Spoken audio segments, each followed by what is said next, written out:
nouvelle belle prouesse pour Emilien dans les 12 coups de midi. Le jeune champion a réalisé une grande première dans le jeu de Jean-Luc Reichmann en début de semaine. De quoi lui faire un peu plus mériter sa place de maître de midi. Depuis déjà 4 mois, les téléspectateurs des 12 coups de midi suivent quotidiennement l'évolution du champion Emilien.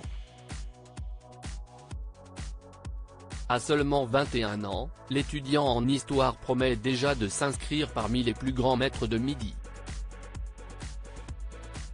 Et ce n'est pas l'émission du lundi 22 janvier qui a contredit cette idée.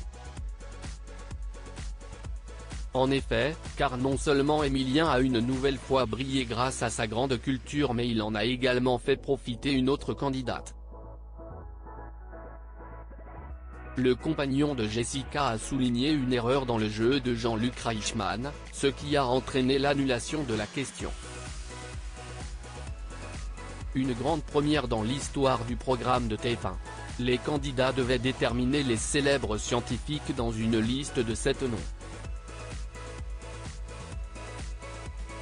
Et la candidate en question a gardé dans sa liste le nom de Gottfried Leibniz, excluant alors Pierre-Gilles de Gennes.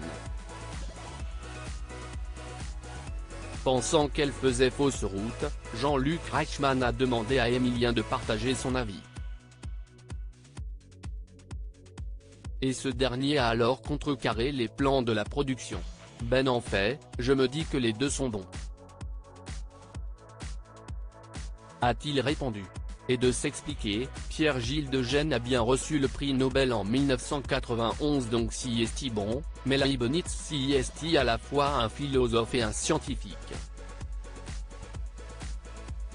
Le calcul infinitésimal, je pense que ça rentre dans le domaine scientifique.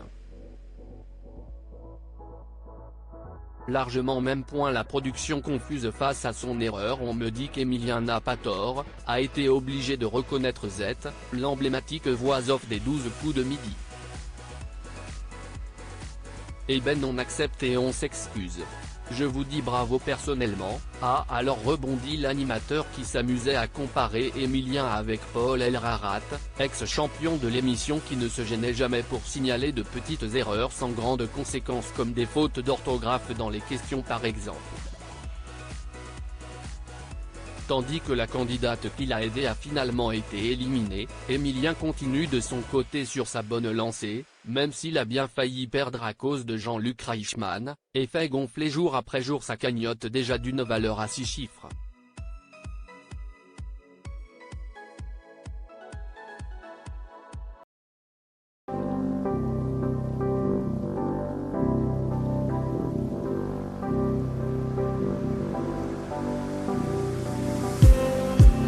Just need